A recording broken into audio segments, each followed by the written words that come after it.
Campo de Carabobo, tierra sagrada donde el valor de un pueblo unido y la sabia conducción de un líder dieron nacimiento a la patria.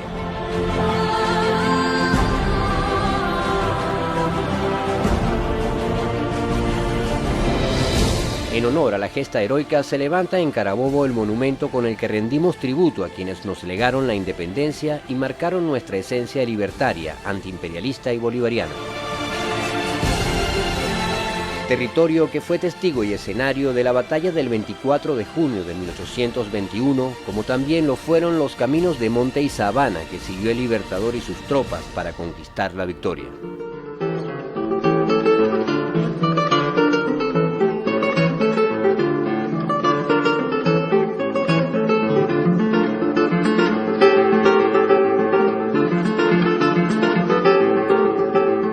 Este documental recoge el proceso de investigación, búsqueda y reconocimiento de esos antiguos caminos, olvidados por el tiempo, pero que forman parte de la histórica batalla. Este recorrido o reconocimiento que estamos haciendo en estos terrenos forma parte de una investigación desde el punto de vista científico que está llevando a cabo la Universidad Militar Bolivariana de Venezuela para determinar exactamente el sitio por donde pasó el Ejército Libertador cuando iba a la batalla de Carabobo, aquel 24 de junio del año 1821, desde la llanura de Taguanes hasta la llanura de Carabobo, donde se libró la batalla. La batalla de Carabobo no fue una operación aislada, sino el momento decisivo de una extensa campaña que comenzó mucho antes. El enemigo dominaba el norte, era fuerte y numéricamente superior, controlando las principales ciudades. Las fuerzas libertadoras se encontraban al sur y en pocas zonas del oriente, una situación que no parecía favorecer a los patriotas. Pero una década de lucha había consolidado el genio militar del Libertador y, siguiendo el principio de concentración de fuerzas, ejecutó movimientos que permitirían el avance de sus tropas hasta reunirlas en San Carlos, a la vez que ordenaba maniobras para dispersar al enemigo fuertemente concentrado en Carabobo. En vísperas de la batalla, el general Bermúdez avanza desde Oriente sobre Caracas librando combates cuyo fin no era otro que atraer sobre él la atención del enemigo. Similar acción realiza el coronel Cruz Carrillo desde el occidente y el coronel Plaza movilizándose hacia la zona del Pao. Con estas operaciones de distracción, el comando realista ejecutó sin saberlo el plan pensado por el Libertador, dispersar al enemigo restándole fuerzas en Carabobo. El ejército patriota inicia su marcha hacia la batalla desde San Carlos el 20 de junio. El 22 pernocta en Tinaquillo y el 23 acamparía en las sabanas de Taguanes. Por vez primera, el ejército patriota veía marchar todas sus fuerzas unidas, 6.000 hombres organizados en 3 divisiones, la primera comandada por el general José Antonio Páez, la segunda a cargo del general Manuel Cedeño y la tercera división a cargo del coronel Ambrosio Plaza. Los 20 kilómetros que los separaban del escenario de la batalla, lo que ocurrió en ese trayecto y los movimientos realizados por las 3 divisiones fueron las interrogantes que guiaron la investigación de la Universidad Militar Bolivariana de Venezuela con un objetivo principal: rescatar la ruta libertadora desde Taguanes hasta las sabanas de Carabobo.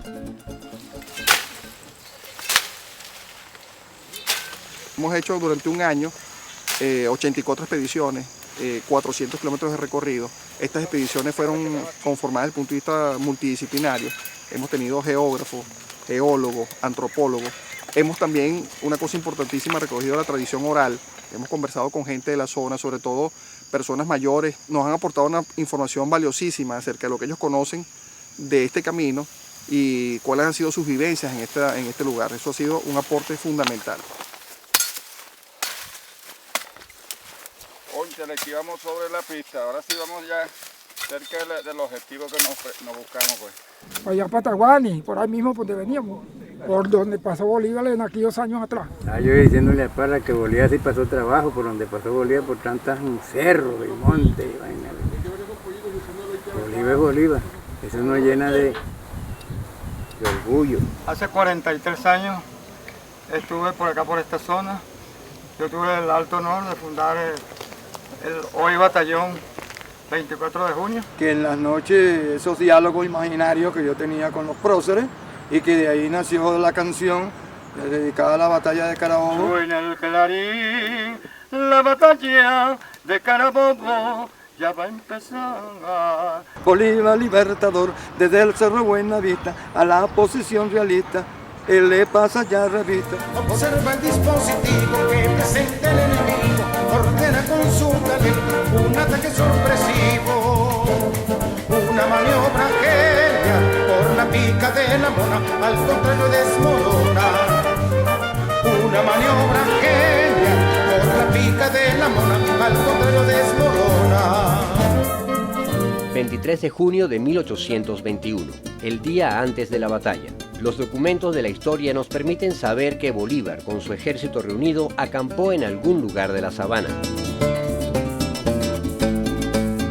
Hasta el lugar de la batalla, en Campo de Carabobo, lo separaban varias formaciones montañosas. La más cercana es la Serranía de las Tres Hermanas, que asciende hasta el Cerro de Buenavista, lugar estratégico desde donde el Libertador divisaría el campo de batalla. Para llegar a esa cumbre, Bolívar y sus tropas habrían seguido el antiguo camino existente para la época, una ruta hoy olvidada y por donde comenzó nuestra búsqueda. Uno de los hechos que motivó esta investigación es que la mayoría de los autores que han escrito sobre Carabobo no se encargaron de ubicar dónde había acampado el Ejército Libertador. Eso nos motivó a buscar ese sitio. Conseguimos dos registros interesantes. El primero fue las relaciones topográficas de Venezuela, hechas entre el año 1815 y 1819 por los geógrafos militares del general Pablo Morillo. Allí existe todo un recorrido o una relación de los puntos de todos los caminos de Venezuela, desde el punto de vista militar. Y estaba casualmente el tramo Tinaquillo, Campo de Carabobo.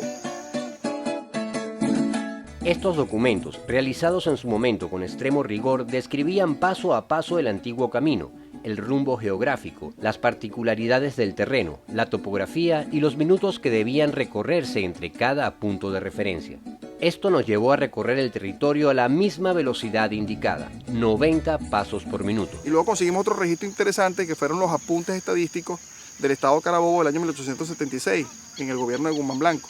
Describía el camino igualmente desde Campo de Carabobo hacia Tinaquillo. El trayecto desde Tinaquillo hasta el Campo de Carabobo se cubre en parte por una autopista y bajo el argumento de que las modernas vías de comunicación siguen el mismo trazo de antiguos caminos, se ha sostenido erróneamente que ese fue el mismo rumbo que siguió Bolívar para atravesar la sabana. La autopista tiene 70 años que le echaron. Usted tiene 77. Yo tenía 7 años. Por ahí pasaba la carretera vieja. Y la autopista pasaba por aquí. ¿Entiendes? Estaba la carretera que era carretera de tierra, granzón. Era el camino viejo.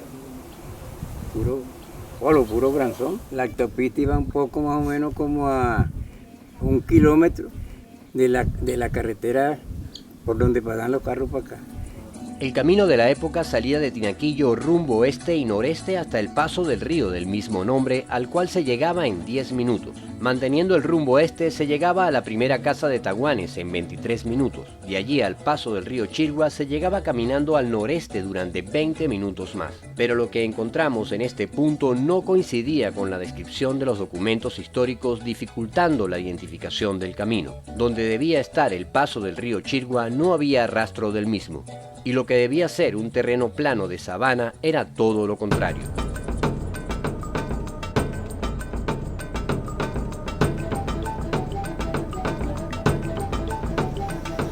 Bueno, esta es la sabana, un sector de la sabana de Taguanes. Estamos actualmente ubicados sobre una montaña artificial, producida por una mina de extracción de arena que está ubicado sobre esta sabana. Esta excavación minera fue lo que hizo difícil la ubicación de este sitio, porque como puedes ver es algo colocado artificialmente en un espacio natural.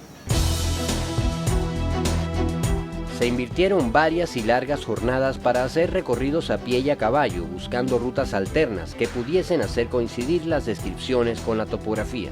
La participación en la investigación del experto en caminos Francisco Zurita fue de gran apoyo. Mi papá, acompañado por un vaquiano de la zona, que era el señor Barreto, había hecho este recorrido. Ahora, cuando mi papá pasó por aquí en el año 69, mi papá pasó el río más cerca. Mi papá decía, es que no me cuadra el río por allá. Mire, le dimos vuelta, nos metimos por aquí, por la izquierda, por la derecha. Él había pasado el río Chirgua cerca de esta zona, de esta sabana, pero el río ya no estaba allí. El río estaba alejado aproximadamente unos 500 metros. Hasta que alguien nos dijo, no, pero es que ese río pasaba era por ahí. Pero en el 71 lo desviaron. ¿Con qué finalidad? De agarrarse 80 hectáreas más de tierra para sembrar potreros y siembras, etc. Y el río lo pegaron hacia el cerro, hacia el fondo ya pegaron el río. Esto es parte del río Chirgua, de la desviación del río Chirgua. Este río antiguamente fue desviado, él salía a 300 metros más abajo de donde estamos nosotros ahora. El río pasaba, era por allá atrás. Bueno, y esto fue lo que quedó del río. La ubicación del río Chirgua antes de la desviación de su curso es clave para identificar el lugar de pernocta del Libertador. Tradicionalmente se ha sostenido que fue en el lugar donde está el monumento de Taguanes, pero la lógica lo hace difícil de creer. Donde están en realidad los monumentos de Taguanes no creo que hayan acampado, por la sencilla razón que están muy alejados del agua. Y con la cantidad de personal y bestias que traía esa gente, ¿cuál era el producto más necesario aparte de las armas? Agua. O sea, o tienen que haber acampado más hacia este río o más hacia el río que pasa por Tinaquillo. Que yo me inclino más a este porque es más grande que el de Tinaquillo. El de Tinaquillo es casi una quebrada. El río Chirgua está muy alejado de la sabana de Taguanes que conocemos donde está el monumento. Entonces había que buscar un sitio que tuviese las condiciones de aproximación al río Chirgua. Y el único sitio posible en toda el área, desde el punto de vista de la vegetación, desde el punto de vista del terreno, era este lugar acá. Y eso coincidía con que el camino pasaba por aquí, por lo menos hasta 1876. Era una ruta usual, el camino normal y ordinario que se utilizaba en la época.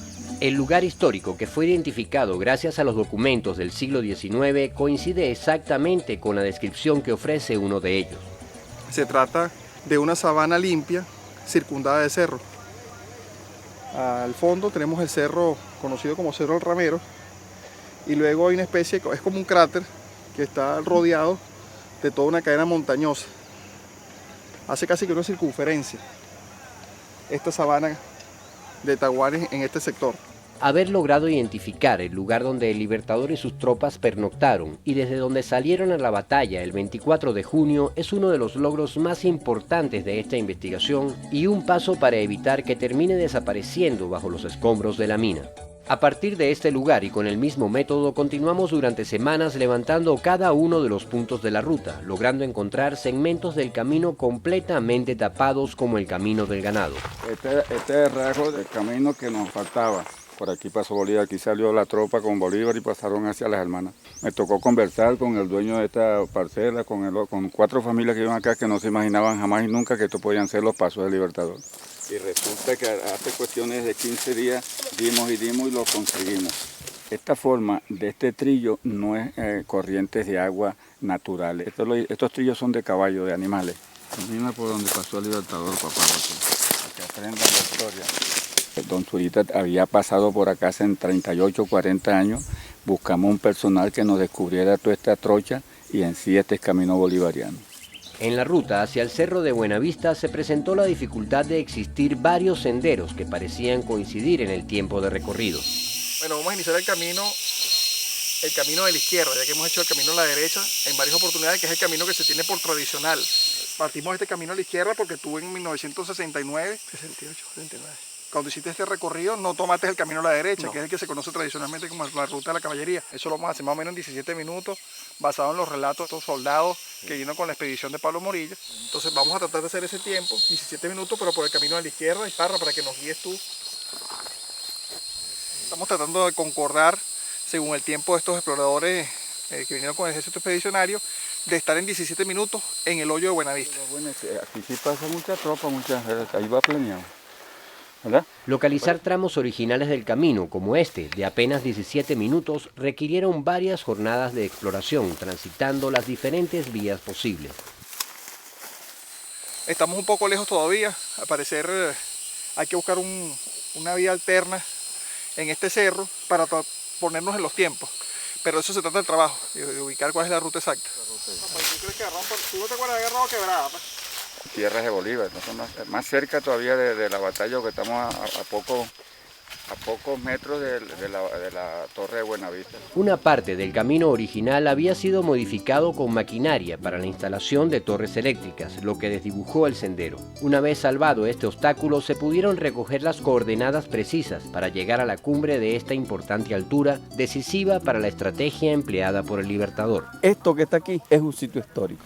Si nuestro Libertador Simón Bolívar no se hubiese plantado aquí a observar, a otear el dispositivo enemigo, a lo mejor el resultado no hubiese sido el mismo. En las sabanas de Carabobo, las fuerzas realistas tenían dispuestos varios regimientos y batallones. En el camino del Pao tenían el batallón Príncipe y el Infante.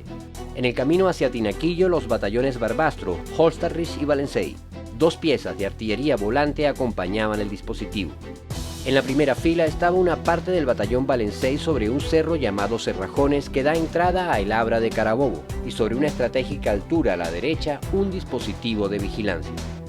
Aunque la distancia, la vegetación y las montañas no permitían visualizar toda la disposición realista, el genio militar del Libertador desde Buenavista pudo observar lo suficiente como para diseñar los movimientos que le condujeran a la victoria. El Libertador tomó como referencia lo observado aquí para que escasos 1,5 km, 2 kilómetros más adelante, en la quebrada del Lorito, él planteara que la primera y la segunda división bordeara por el flanco derecho del enemigo para poder sorprenderlos allá en la sabana de Carabobo.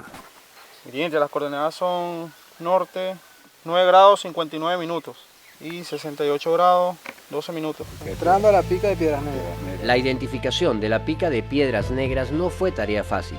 Durante casi un siglo se le había perdido la pista. Solo el general López Contreras hacía una referencia en su exploración de 1930, plasmada en un valioso mapa que no solo señalaba la ruta del antiguo camino de Tinaquillo, sino que además establecía claramente la ubicación de la quebrada del Lorito, conocida actualmente con otro nombre. También se indicaba la ruta de la pica, señalando su paso entre los cerros Cajovita y Cayetana. La distancia entre el cruce de la quebrada del Lorito y el inicio de la pica, según la escala del mapa del general López Contreras, es de 100 metros. Sobre el terreno y midiendo esa distancia abrimos camino a través del monte Tupido y la ruta coincidió exactamente con la descripción. La pica de Piedras Negras, hasta ahora olvidada, aparecía después de 75 años. En este punto fue donde Bolívar decidió que las 2 divisiones, primera y segunda, que venían en la vanguardia, se desviaran a la izquierda, tratando de flanquear el lado derecho del dispositivo enemigo. Y la tercera división avanzaría por el camino real San Carlos, Valencia, para fijar al enemigo en el sector del Naipe y a la vez engañarlo, o sea, hacerlo pensar que venía una sola columna de marcha a atacar por el Abra, que era el punto fuerte defendido por los realistas.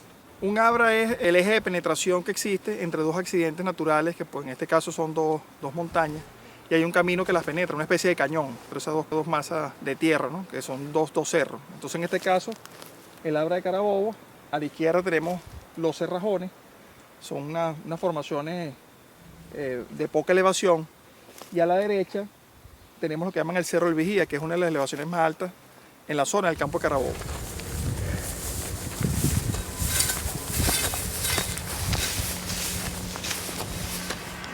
grados 59 minutos 22 segundos. Y oeste 0,68 grados 11 minutos 61 segundos. Altura 532 metros. Estamos en el Cerro del Vigía. Bueno, no hay duda que aquí los españoles tenían tremendo punto. Bueno, de hecho, esto que es el Vigía, precisamente la función era de tener un hombre aquí que en forma de una vigilancia permanente para ver que todo lo que venía por el camino real. Si venían tropas, si venían dominaba el camino. Pues, dominaba el camino, pues. Esa es la idea. El Buenavista. Okay, pero mire, es aquella torre que está allá, ¿no? Allá está el Cerro Cayetana y se ve la bandera. La siguiente torre que se ve al fondo. ¿Esta que está aquí? No, la otra. La que sigue allá que no se ve sino nada más el copito. Tiene mayor altura, sí. Ese mismo es. Desde allá fue el punto de observación del Libertador el día 24 de junio en la mañana. Es decir, el enemigo lo esperaba por este punto. Ya venía con la decisión desde allá, desde Buenavista, de hacer un desbordamiento por una de las alas, derecha o izquierda, para evitar justamente el paso por el este ataque sitio frontal contra claro. Sin embargo, llegó aquí al pie de este cerro. El Libertador viene desde el Naipe. ¿Qué hace él? Hace un reconocimiento por fuego. Se acercó exactamente para, entre otras cosas, darle tiempo a las que están, las ediciones de primera y segunda, que van por el camino de la quebrada del Naipe arriba. Y esto que está aquí es el camino antiguo por donde subió el Libertador, este que está aquí. Desde este sitio, el Libertador envía la orden a su primera y segunda división de proseguir el avance, pero no por el camino real, sino por la pica de Piedras Negras, iniciándose allí el movimiento para flanquear al enemigo. Ambas divisiones siguen la misma ruta durante aproximadamente 2 kilómetros hasta desembocar en el ramal oeste de la Pica de la Mona. La segunda división, al mando del coronel Ambrosio Plaza, tomaría hacia la derecha, esperando indicaciones en las faldas del Cerro Cayetana. La primera división, comandada por Páez, seguiría por la izquierda, llegando al peligroso sitio de Gualembe, donde estarían al alcance del fuego enemigo. Pero el Libertador, desde su posición cercana al Abra y con 40 zapadores, ya había tomado la delantera para prevenir el ataque. Inicia esta pica, tal como lo resalta un participante de la batalla que se llama Emilio Briceño, que después fue general. Esta pica va a conectar con el camino de Gualembe, que es la pica donde se fue el Estado Mayor y coincide con el paso de la primera y segunda división por el Cerro Pelú y Cerro Locombo.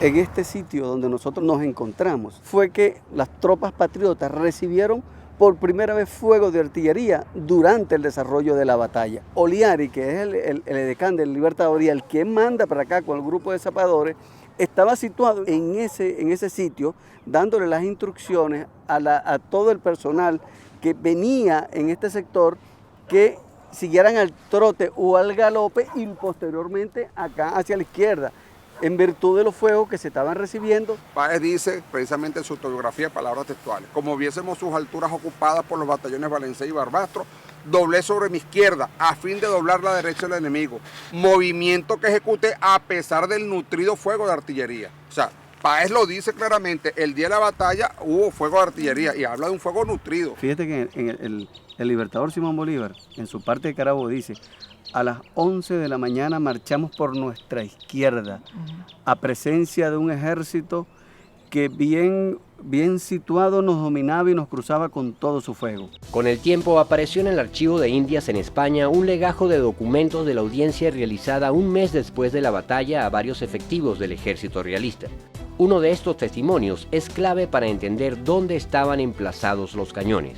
Se trata del cuarto testigo, de nombre Carlos López, con el rango de teniente y agregado justamente a la unidad que nos interesa, el Escuadrón de Artillería Volante. El teniente López dijo en su declaración que se hallaba ocupando el Camino Real de Tinaco, protegido por los batallones Valencey, Príncipe y Burgos. Menciona además que eran 2 las piezas de artillería con las que contaba. Continúa diciendo que subió uno de los cañones a la altura en que se encontraba el Valencey y desde allí rompió fuego a las columnas patriotas que avanzaban por su derecha. Ahora, la pieza de artillería al principio estaba frente a esa posición para cubrir la entrada del Abra. Por donde ellos pensaban que venía el Libertador. Que venía el esfuerzo principal. Cuando se dan cuenta que hay un grupo de zapadores abriendo aquí camino, es donde ellos desplazan esa pieza de allá y se ubican en ese sector. Ya cuando ellos los divisan, comienzan a disparar.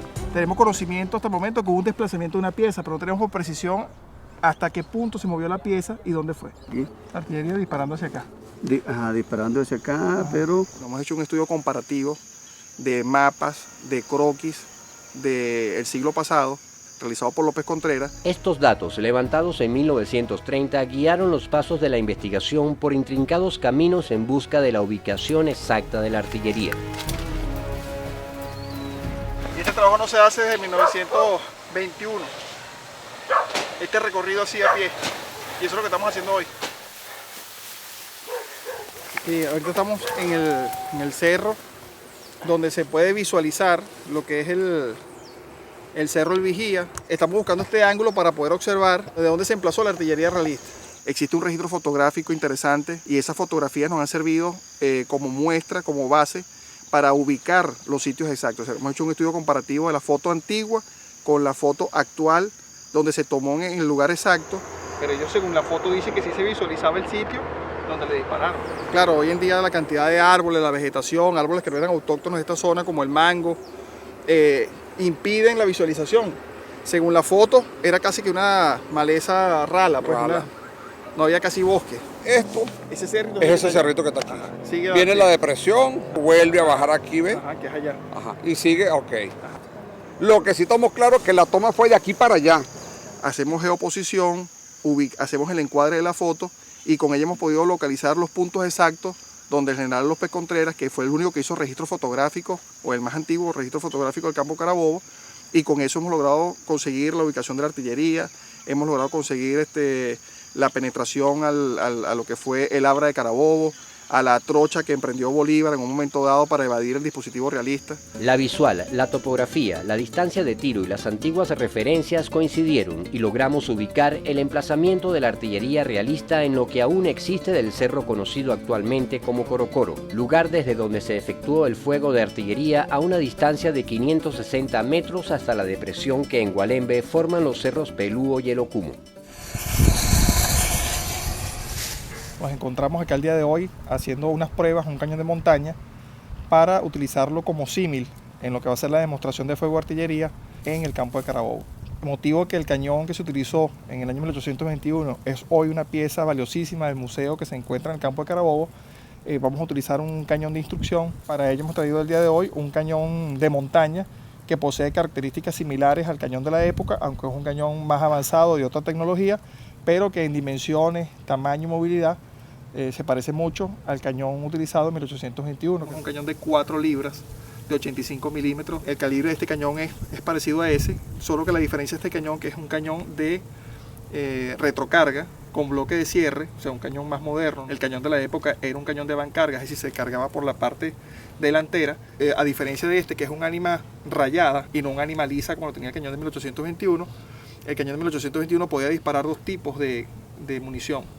Lo que llamaban la metralla, que tenía un alcance aproximadamente de 410 metros, ¿verdad? Y la bala maciza, que tenía un alcance aproximadamente de 800 metros. Lo que es en cuanto a la cureña, o lo que llaman el montaje, es decir, donde se coloca el cañón, son muy parecidas las condiciones. El que está en el campo de Carabobo era un cañón, una cureña de madera, ¿verdad? Un poco más rústica que esta, no tenía los sistemas modernos de pernos que posee este cañón. Sin embargo, se parece mucho lo que es el alojamiento. Poseía, como pueden observar, el mismo sistema de orejas.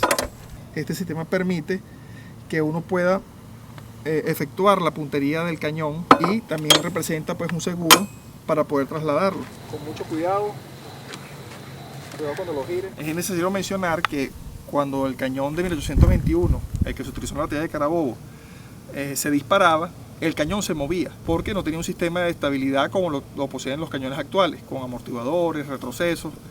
Entonces eso hacía que la pieza tenía que colocarse nuevamente en batería y efectuar todo el procedimiento para el tiro. Por eso ese cañón podía efectuar máximo 2 tiros por minuto aproximadamente.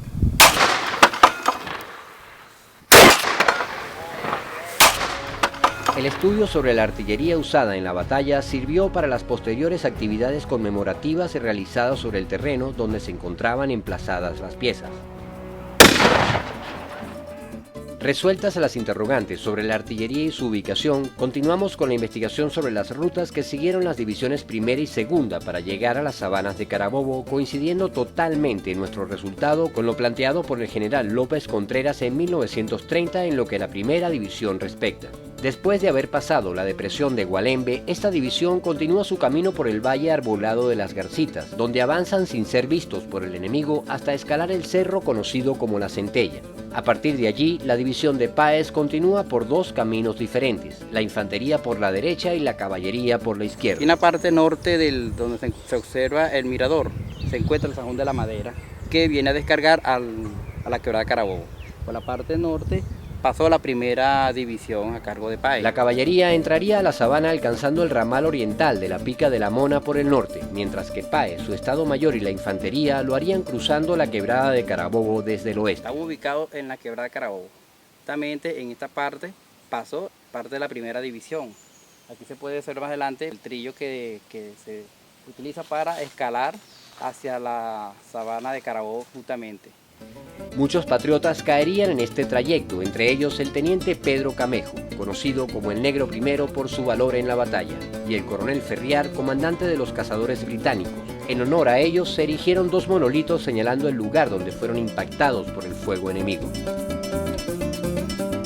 En cuanto a la ruta de la segunda división, que había pasado la depresión de Gualembe siguiendo los pasos de la primera, pudimos determinar mediante estudio del terreno que al salir del Valle Arbolado de las Garcitas toma una dirección diferente rumbo al este y pasando por el sector conocido como El Brujo continúa hasta la quebrada de Carabobo y entra a la sabana por el Zanjón de Guayabal. La tercera división avanza haciendo retroceder a las tropas realistas por el antiguo Camino Real. Las tres divisiones logran mediante la estrategia desplegada poner en fuga al ejército realista y con esta victoria se sellaría la independencia de Venezuela. Parte de la investigación de la universidad ha sido justamente ubicar esos sitios exactos con la idea de hacer un mapa situacional. También para preservar los sitios, porque fíjate, de una u otra manera con el tiempo se va borrando toda nuestra historia, ¿no? Como quiera el imperio. No, la historia. Vamos a construir. La historia es el resorte que nos impulsa a seguir adelante, compadre. Eso no lo tenemos que tener presente y vivito todos los días. El alcance de esta investigación se extendió hasta los límites del campo de Carabobo. Investigación que reveló datos que habían desaparecido con el paso del tiempo. Además de haber permitido geoposicionar puntos referenciales e históricos y de haber ubicado lugares que hasta ahora eran desconocidos, la información recopilada permitió por primera vez en la historia levantar un detallado mapa de la ruta seguida por el Ejército Libertador aquel 24 de junio de 1821 desde la sabana de Taguanes hasta su entrada a la sabana de Carabobo. Contamos hoy con información vital para que la historia y la ruta seguida por el Ejército Libertador hacia la batalla de Carabobo se preserven y se conozcan, para que se respeten los lugares emblemáticos y no se continúe devastando el escenario de nuestra historia, para que la desmemoria y la indolencia con nuestros valores patrios detenga su avalancha destructora y para que los errores que por desconocimiento se hayan cometido sean enmendados.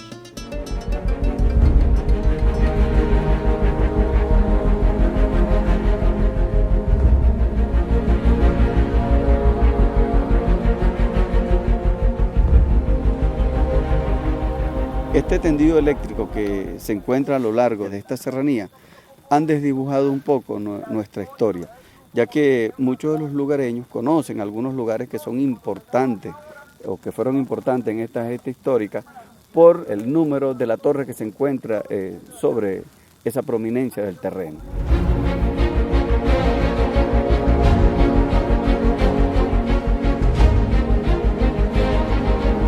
Y aparte de todo esto, imposibilita que cualquier venezolano o cualquier turista, inclusive durante épocas de lluvia, venga acá porque constituye un peligro muy grande y posibilita o inclusive una descarga eléctrica. Nosotros hemos hecho un debate a lo interno de la comisión, quien está trabajando con relación a esta ruta, y se han planteado recomendaciones a ver la posibilidad de poder trasladar estas torres hacia otros sitios para no desdibujar lo que es nuestra historia. Y deberíamos tener la suficiente conciencia de preservar un espacio que nos llena de espíritu de libertad, de compromiso con todo este proceso incluso revolucionario, porque si no cuidamos nuestras raíces, donde nuestro ejército se sacrificó y salió a emprender la conquista sin otra alternativa y ser invictos en Carabobo, o sea, ¿qué más pudiéramos decir?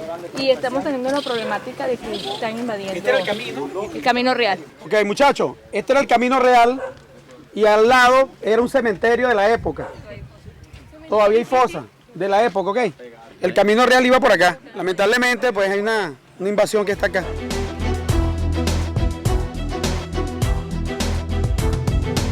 Así como la expansión urbana y el interés económico han actuado contra la ruta histórica, hay otros actores que han ejercido combativamente su defensa.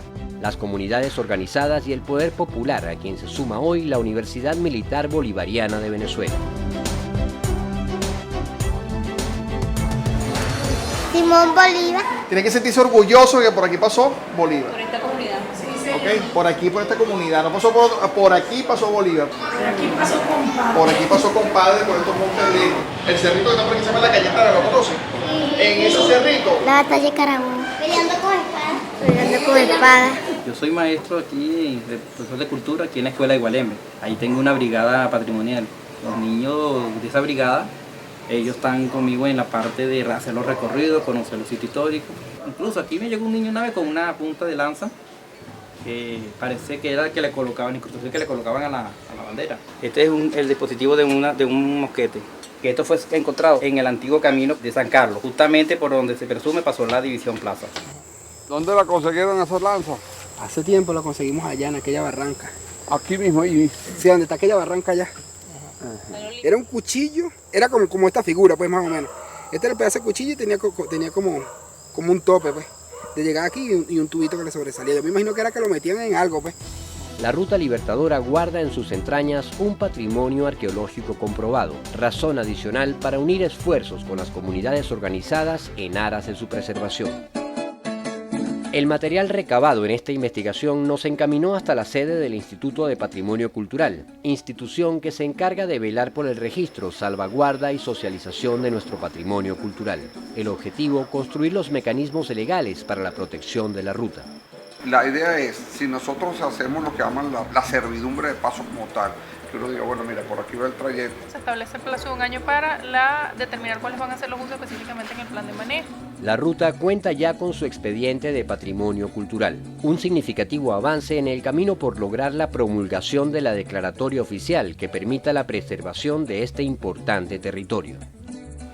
Nosotros dejamos el imperio español, pero tenemos otro imperio que nos está amenazando. Entonces tenemos que conocer la historia porque igualito, si nosotros no nos sentimos venezolanos y no valoramos lo que nuestros ancestros hicieron para nosotros tener hoy en día, esto que se llama Venezuela, este país, pisar estas tierras que son nuestras prácticamente, oye, le estamos dejando que otros decían por nosotros. El camino a la batalla de Carabobo, lo que allí ocurrió, el despliegue del pueblo uniformado hace casi 200 años para lograr nuestra independencia, tienen eco hoy en el paso de nuestros cadetes, que han convertido esas cumbres, desfiladeros y sabanas en un aula abierta para aprender a amar y sentir a la patria que en estos caminos vive con Bolívar. Para mí, que he sido un romántico en la vida en esta carrera militar y ahora como profesor de historia militar durante 22 años, es algo satisfactorio y me voy cargado espiritualmente. Ustedes tuvieron la oportunidad de conocer estos parajes, de conocer estos sitios tan llenos de historia. Son los cimientos de nuestros verdaderos valores patriotas, revolucionarios y chavistas. Nosotros tenemos que tomar la energía que hay en estos 20 kilómetros para agarrar más fuerza y tener más ímpetu, tener más ganas de luchar y defender esta sagrada patria que nos legaron nuestros libertadores.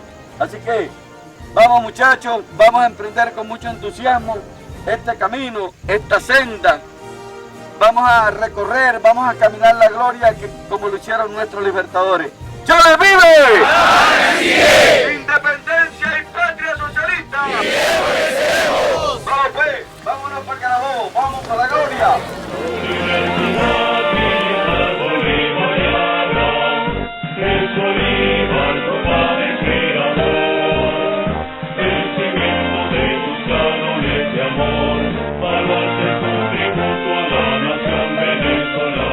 Universidad Militar Bolivariana de Venezuela, forjando generaciones vencedoras.